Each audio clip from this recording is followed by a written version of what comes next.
Empirist YouTube kanalından herkese selamlar. Bugün sizlerle bilgi felsefesinin iki akımı olan rasyonalizm ve empirizm hakkında konuşacağız. Bilgiye ulaşmanın yolu saf akıl mı yoksa duyum ve deneyden mi geçer? Bugün bu soruyu soralım ve beraber bir düşünme sürecine atılalım. Siz kendinizi hangi tarafta görüyorsunuz? Kesin ve apaçık bilgiyi akıl yolu ile elde edilebileceğini düşünenlerden mi? Yoksa deneyin tek gerçek bilgi edinme türü olduğunu düşünenlerden mi? Yorumlarda kendi fikirlerinizi de belirtebilirsiniz. Konumuza geçelim. Rasyonalizm, akılcılık ve usçuluk olarak da bilinir. Akımının en önemli temsilcileri Antik Yunan felsefesi döneminde Sokrates, Platon, Aristoteles. İslam dünyasında Farabi, modern dönem Avrupa felsefesinde ise Descartes, Leibniz, Spinoza ve Hegel'dir. Rasyonalizm, bilginin kaynağının akıl olduğunu, doğru bilginin ancak akıl ve düşünce ile elde edilebileceği tezini savunan felsefi yaklaşıma verilen isimdir. Buna göre kesin ve evrensel bilgilere ancak akıl aracılığıyla ve tümden gelimsel bir yaklaşımla ulaşılabilir. Bilginin asıl kaynağının akıl olduğunu savunan bu görüş, her bireyin eşit ve değişmez ussal ve mantıksal ilkelere sahip olduğunun varsayımı ile çeşitli a priori, yani deneyim öncesi bilgi ve apaçık gerçeklerin var olduğunu onaylar. Akılcılık, Avrupa'da genellikle kıta felsefesi olarak bilinir. Çünkü İngiltere'de deneycilik daha baskındır. Bir kişinin kendisini akılcı olarak tanımlaması için şunu kabul etmesi gerekir. Akılcı, sezgi, a priori bilgimizin tamamı veya bir kısmının kaynağıdır. Gerçeğin a priori bilgisi mümkündür. Yani doğuştan gelen bilgileri kabul ederek bilgiyi anlama yolunda akla, sezgiye ve deneyim öncesi bilgiye güvenmektir. Tabii ki de hiçbir filozof deneyi tamamen reddetmemiş, deneyin kesin bilgiye ulaşmada yetersiz olduğunu söylemişlerdir. Bu akım empirizmin karşıt görüşüdür. Empirizmin a priori bilgiyi reddedip asıl bilgi kaynağı olan deney ve deneyimi görmesindendir. Modern dönemde Batı felsefesi için rasyonalizm akımının kurucusu olarak görülen Descartes'tan ve onun bilgiye ulaşma yönteminden söz etmem gerekiyor. René Descartes, Fransız filozof, matematikçi ve bilim insanıydı. Felsefeyi her türlü dinsel ve siyasal otoritenin baskısından kurtarmaya çalışmış önemli bir filozoftur. Bu çabası onun büyük bir filozof ve bilim adamı olmasına imkan sağlamıştır. Descartes için bilgi şu üç kaynaktan elde edilir. Duyu organlarından, hayal gücünden ve a priori, yani doğuştan bilgiden gelir. Kesin bilgiye ulaşmak için Descartes yöntemini apaçıklık, analiz, sıra ve sayış olmak üzere 4 kurala dayandırmıştır. Bu yöntemi ortaya atmasının sebebi ise yaşadığı çağdaki kilise ve bilim dünyası tarafından dayatılan dogmalardır. Bu bilgilerden herhangi biri şüpheli ise o bilginin doğruluğu kesin değildir. Descartes için en kesin bilgi matematik bilgidir. Matematiğin herhangi bir duyu organı ile bağı olmaksızın değişmez sonuçlar verdiğini söyler. Size basit bir örnek ile açıklayacağım. Sabah uyandığımızda 2 artı 2'nin 4 ettiğini biliriz. Gece uyuduğumuzda da hala 2 artı 2'nin 4 ettiğine eminizdir, değil mi? İşte duyulara bağlı olmayan, akla dayalı, matematiksel bilgi asla kesinliğini kaybetmez. Kendisini en çok şu sözüyle tanıyor olabilirsiniz. Cogito ergo sum.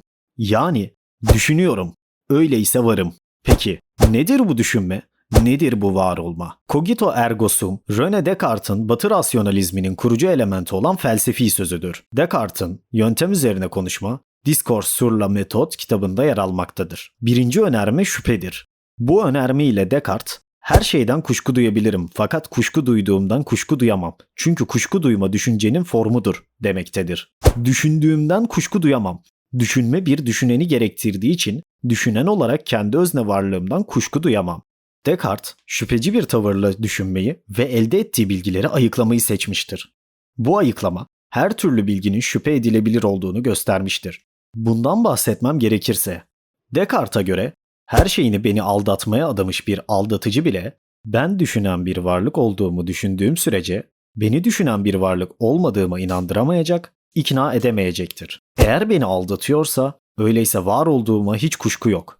İstediği kadar aldatsın beni.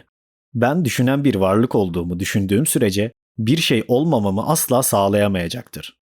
Öyle ki her şeyi iyice düşünüp özenle inceledikten sonra benim varım önermesini her ileri sürüşümde onun zorunlu olarak doğru olduğu sonucuna varmak ve bunun değişmez olduğunu kabul etmek gerekir.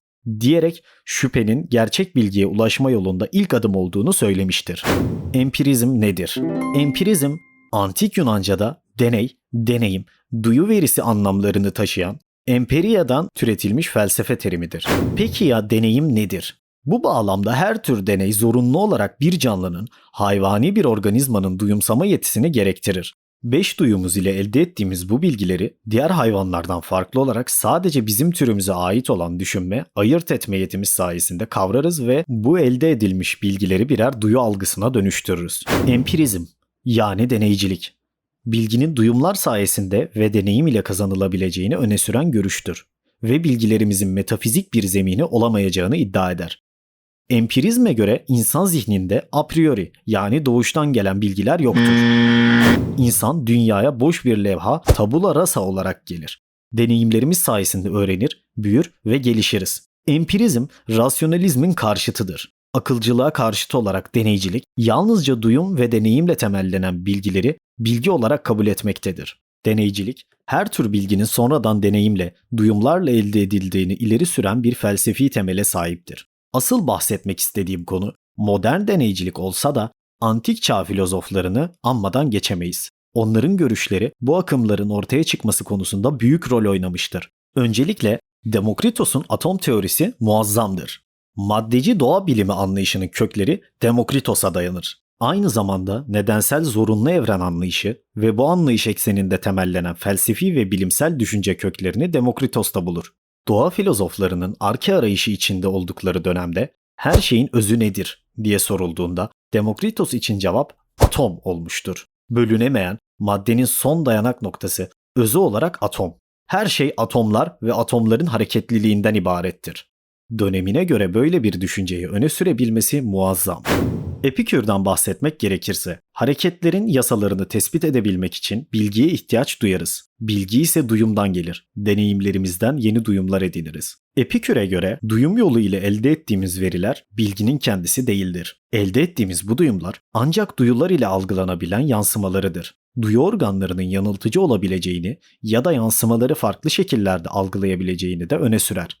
Epikür'e göre insanın deneyimleri, içinde bulunduğu duygu durumu algılama sürecini etkiler ve kişilerin kesin bir bilgiye ulaşmasını engeller. Epikür, burada akıl ile bunları ayırt etmek ve kesin doğru olabilecek olanlarıyla bilgiye ulaşmayı hedeflemiştir. Duyu organlarınca edinilen duyum ve izlenimler akıl vasıtasıyla tasavvurlara dönüştürülür ve böylece bilgi ortaya çıkar. Modern deneycilik. Sırada modern dönemde empirizmi sistematik bir hale getiren filozof John Locke hakkında konuşacağız. Empirizmin kurucusu sayılan Locke, bilginin kaynağında deneyin ve deneyimin bulunduğundan bahseder. Locke, hem deneyin ve deneyimin önemini anlatması nedeniyle insan düşüncesinin özgürlüğünü savunması, hem de insan bilgisi ve eylemliliğini deneye dayandırması bakımından aydınlanmacı felsefeyi de önemli ölçüde etkilemiş filozoflardan biridir. Görülüyor ki Locke, rasyonalistlerin görüşlerine karşı çıkmış, deneyden gelmeyen bir takım bilgilere sahip olduğumuz varsayımını bir düş, bir yanılgı olarak görmüş ve tüm bilgilerimizin deneyden geldiğini göstermeye çalışmış bir filozoftur. Zihinde daha önce duyularda bulunmamış olan hiçbir şey bulunmaz. Locke'a göre bilginin iki kaynağı vardır. Birincisi, dış dünyayı duyularla tanımamızı sağlayan dış deney, yani duyum. İkincisi ise zihnimizin çeşitli işlemlerini bize bildiren iç deney, yani refleksiyondur. Kaynağı deney olan bu tür bilgilere felsefede a posteriori, yani deneyimden sonra gelen bilgiler denir. Elde edindiğimiz tüm bilgilerimiz a posteriori bilgilerdir. Locke'a göre bilginin meydana gelebilmesi için şu yetilere ihtiyaç vardır. Birincisi algı. Elde ettiğimiz tasarımları anlamamızı sağlayan algı. İkincisi bellek. Elde edilen bu bilgileri depo eden hafıza veya bellek dediği kısım. Bu çağda henüz beyin için böyle kavramlar kullanılmamıştır. Üçüncü olarak ayırt etme. İki farklı kavramın birbirinden ayırt edilmesini sağlayan ayırt etme yetimiz. Dördüncüsü karşılaştırma. Ayırt edilen bu bilgilerin iyi ve kötü yönlerini karşılaştırmamızı sağlayan yetimizdir. Beşinci madde birleştirme. Elde edilen iki bilginin iyi taraflarını alıp daha iyi bir metot üretmek için olumlu taraflarının sentezini yapma yetimizdir. Altıncı ve son olarak soyutlama. Benzer düşünce ve tasarımlardaki ortak öğeyi bulup çıkarmaya yarayan soyutlama yetisi.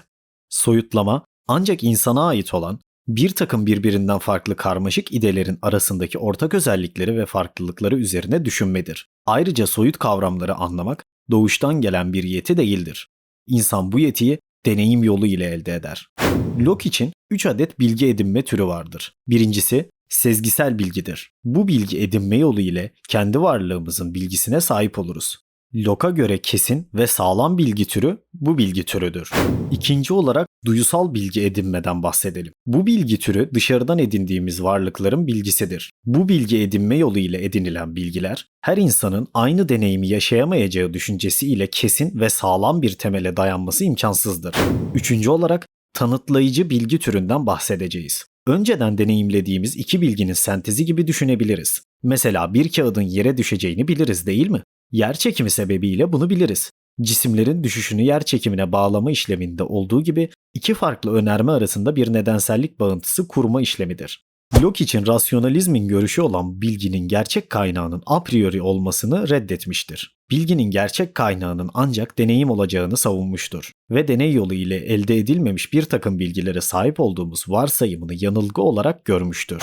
Özetle John Locke'un deneyciliğini şöyle anlatalım. Deneyimden elde edilen izlenimler aracılığıyla daha sonra bellekte bir takım tasarımlar üretilir ve üretilen bu tasarımların farklı biçimlerde birleştirilmeleri ve işlenmeleri bizleri daha karmaşık düşüncelere götürür. Bu görüşünü açıklamak için şöyle demiştir. Gerçekten de zihinde deneyden gelmeyen hiçbir şey yoktur. Yalnız zihnin kendisi müstesna. Bizi dinlediğiniz için teşekkür ederiz. Eğer beğendiyseniz beğenmeyi ve kanala abone olmayı unutmayınız. Tüm önerileriniz ve görüşlerinizi yorumlarda belirtiniz.